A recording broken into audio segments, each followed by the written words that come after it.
Serangan siber masih mengancam keamanan digital di Indonesia. Lalu apa yang harus dilakukan pemerintah untuk menanggulanginya? Berikut liputan selengkapnya.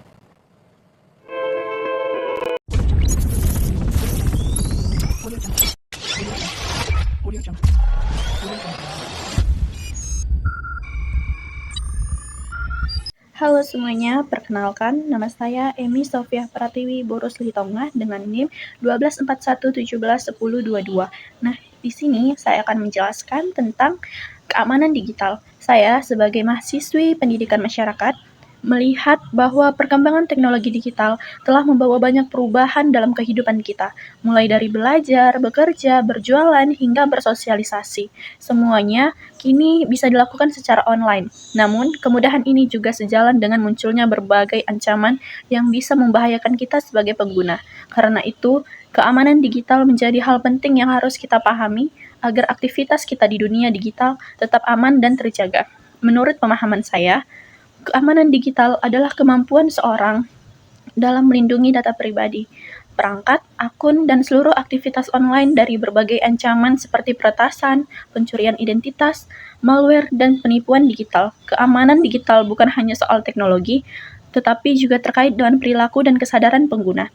Kita tidak bisa hanya mengandalkan aplikasi atau fitur canggih, tetapi kita juga harus membangun kebiasaan yang baik saat menggunakan internet dalam kehidupan sehari-hari. Sekarang ini, ada banyak sekali resiko digital yang sering terjadi tanpa kita sadari. Misalnya, pesan atau tautan palsu yang dikirim melalui email atau media, atau juga bisa dengan media sosial dan dibuat seolah-olah berasal dari pihak resmi, padahal tujuannya adalah untuk mencuri password atau informasi pribadi. Ada pula kasus peretasan akun yang disebabkan oleh penggunaan password yang mudah ditebak, seperti tanggal lahir atau nama panggilan. Tidak jarang seseorang mengunduh aplikasi dari sumber yang tidak jelas karena tergiur fitur gratis. Padahal aplikasi tersebut mengandung virus yang dapat merusak perangkat atau mencuri data. Bahkan hal sederhana seperti ini membagikan informasi pribadi secara berlebihan di media sosial dapat membuat kita lebih rentan terhadap penyalahgunaan data. Semua risiko ini sebenarnya bisa terjadi kepada siapa saja, baik anak-anak, mahasiswa, maupun orang dewasa. Sehingga pemahaman tentang keamanan digital perlu dimiliki oleh setiap orang. Nah, untuk melindungi diri dari ancaman tersebut, kita perlu menerapkan langkah-langkah sederhana yang dapat dilakukan setiap hari. Salah satunya adalah membuat password yang kuat dan tidak menggunakan informasi pribadi sebagai kata sandi, dan juga mengaktifkan verifikasi 2 langkah juga menjadi salah satu cara terbaik agar akun tetap aman. Karena meskipun seseorang tahu password kita, mereka tetap membutuhkan kode tambahan untuk bisa masuk. Selain itu, kita harus berhati-hati saat menerima pesan atau tautan yang mencurigakan dan tidak langsung mengkliknya tanpa memastikan sumbernya. Pembaruan aplikasi dan sistem. Oke teman-teman, itu dia tadi risiko digital yang dapat kita alami. Jadi, bagaimana cara melindungi kita dari ancaman tersebut? Nah, caranya kita perlu menerapkan langkah-langkah sederhana yang dapat dilakukan setiap hari. Salah satunya adalah membuat password yang kuat dan tidak menggunakan informasi pribadi sebagai kata sandi. Mengaktifkan verifikasi 2 langkah juga menjadi salah satu cara terbaik agar akun tetap aman. Karena meskipun seseorang tahu password kita, mereka tetap membutuhkan kode tambahan untuk bisa masuk.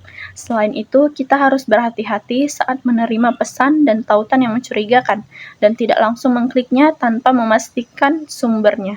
Pembaruan aplikasi dan sistem operasi juga penting dilakukan, karena setiap pembaruan biasanya membawa perbaikan keamanan yang membantu melindungi perangkat dari serangan. Kita juga perlu lebih bijak dalam membagikan informasi pribadi di internet dan menghindari login akun penting saat menggunakan wifi publik yang keamanannya tidak terjamin. Sebagai mahasiswi pendidikan masyarakat, saya menyadari bahwa keamanan digital bukan hanya kebutuhan individu, tetapi juga sebagai bagian dari literasi masyarakat yang harus dikembangkan. Masyarakat yang paham keamanan digital dapat lebih percaya diri dan memanfaatkan teknologi tanpa takut terkena ancaman online dengan membangun kesadaran sejak dini dan menerapkan kebiasaan kecil namun penting seperti menjaga privasi, waspada terhadap link mencurigakan, dan mengelola password dengan baik. Kita tidak hanya melindungi diri sendiri, tetapi juga membantu menciptakan lingkungan digital yang lebih aman bagi semua orang. Karena itu, saya percaya bahwa memahami dan menerapkan keamanan digital merupakan langkah besar untuk menjadi penggunaan teknologi yang cerdas, bertanggung jawab, dan berdaya di era modern ini. Sekian dari pembahasan saya tentang keamanan digital. Terima kasih, sampai jumpa semuanya.